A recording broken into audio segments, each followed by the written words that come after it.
Até hoje, a maior parte dos nossos oceanos e mares continua inexplorada.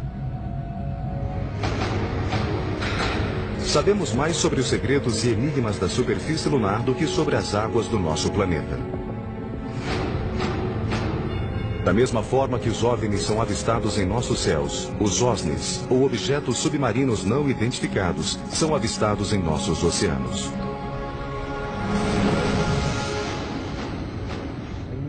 O OSNI é um OVNI que também se locomove na água. Provavelmente, OVNIs e OSNIs são a mesma coisa. Um OVNI se torna um OSNI quando passa para o meio aquático. Explore conosco os mistérios inéditos deste curioso tipo de OVNI. Seria ótimo se a Marinha nos revelasse todos os OSNIs que tem observado. Sem dúvida é possível existir um veículo subaquático com velocidade supersônica. Considera-se que a cidade perdida de Atlântida seja uma base secreta para os OSNIs. A lenda de Atlântida sugere que essa base exista atualmente.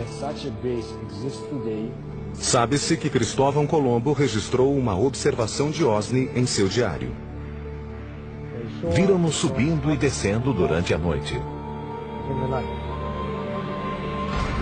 A única ocorrência OSNI documentada pelo governo aconteceu em Nova Escócia, na costa do Canadá. Na noite de 4 de outubro de 67, um OVNI foi avistado planando sobre as águas de Shag Harbor. De repente, ele se inclinou e arremeteu na direção da água, produzindo uma luz forte e um som de explosão. De acordo com pesquisadores, os OVNIs das profundezas continuam se escondendo nas águas inexploradas da Terra.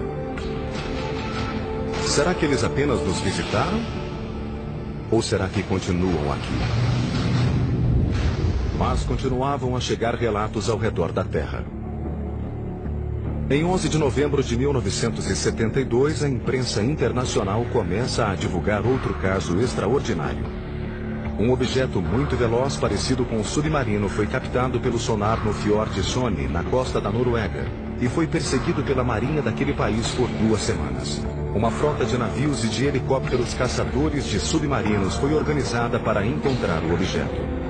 Em 20 de novembro de 1972, o OSNI foi visualizado pela primeira vez. Foi descrito como um objeto imenso e silencioso em forma de charuto. Um navio da Marinha prontamente disparou seus torpedos contra ele. Um navio realmente o avistou na superfície e o torpedeou. Só que o objeto submergiu. Apesar de todos os artigos se referirem ao objeto como se ele fosse um submarino, ninguém identificou a embarcação. Depois de rastrear o objeto por quase 2 semanas, a Marinha executa um plano para bloquear o fiord e capturar o OSNI. Eles tentaram bloquear o fiord para que nada pudesse entrar ou sair. Mas mesmo assim, depois de 15 dias, o objeto desapareceu. É por isso que acho que o veículo que foi rastreado pela Marinha não era um submarino, mas sim um OSNI. A seguir, teriam Cristóvão Colombo e seu pessoal avistado OSNIs entrando e saindo do Atlântico em 11 de outubro de 1492? Um antigo caso remonta à época de Colombo em 1492, antes do descobrimento da América. E tudo se passou no Santa Maria. 11 de outubro de 1492, 22 horas, uma noite calma e quente. Cristóvão Colombo e seu pessoal navegavam vagarosamente por entre as partes mais profundas do Atlântico e do Triângulo das Bermudas. Abaixo deles, a profundidade chegava a 6 quilômetros. De repente, luzes incomuns foram vistas brilhando no fundo do oceano. Um antigo caso remonta à época de Colombo em 1492, antes do descobrimento da América. E tudo se passou no Santa Maria.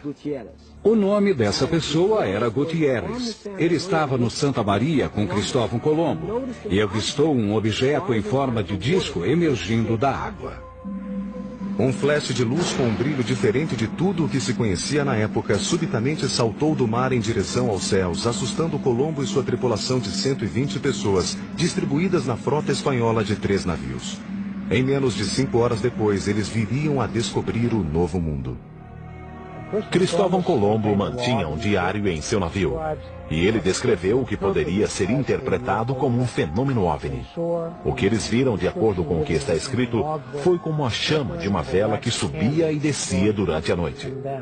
Não tinha como ser uma fogueira na costa, pois estava muito além do horizonte. Este possível incidente OVNI é mais do que uma lenda.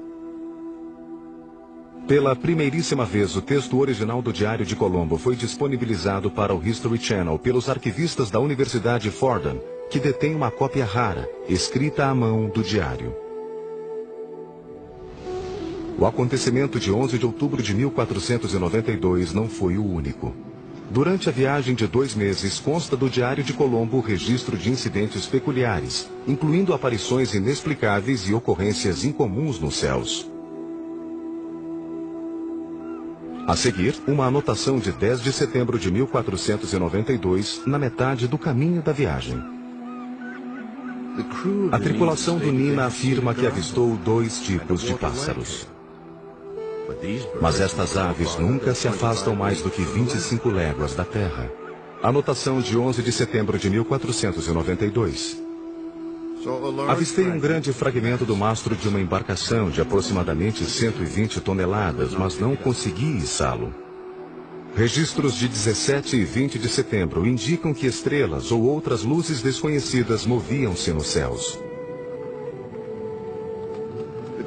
Uma estrela saía de seu lugar, mas os outros pontos brilhantes não. E a infame anotação de 11 de outubro. Às 22 horas daquela noite, o almirante viu uma luz enquanto estava no convés. Chamou Pero Gutierrez, contou-lhe o que vira e pediu a ele para olhar na mesma direção. Pero assim o fez e viu a luz.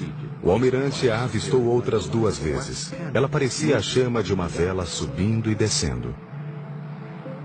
É possível que esses estranhos eventos registrados durante a viagem náutica mais marcante da história sejam resultado de embarcações extraterrestres que acompanhavam a frota de Colombo? Alguns sugerem, entretanto, que qualquer interpretação ou racionalização que se faça sobre o Diário de Colombo não corresponde à verdade. Se Cristóvão Colombo viu um objeto estranho sair da água, voar ao redor de seu navio e desaparecer, por que ele não contou isso a ninguém? Porque o teriam julgado louco e o prendido instantaneamente, é claro. Um dos mais antigos relatos sobre OVNIs vem de 329 a.C. Depois de avistar objetos comparados a escudos brilhantes que voavam em meio às águas do rio Chajartes, na Índia, Alexandre o Grande estava tão convencido de que vira naves extraterrestres que passou os 6 últimos anos de sua vida procurando por elas em um sino de mergulho, o primeiro submarino do mundo. Alguns pensam, entretanto, que as aventuras subaquáticas de Alexandre tinham um objetivo maior: encontrar e conquistar um único reino que o seduzia, Atlântida. Atlântida surge pela primeira vez na literatura histórica através dos diálogos Timeus e Crítias de Platão. Os deuses, incomodados com a atitude dos atlantianos, decidiram destruir Atlântida. Em um dia e uma noite, eles a atacaram com um cataclisma e ela afundou. Até hoje, pesquisadores cogitam se a Atlântida não poderia ser um centro de atividade OVNI.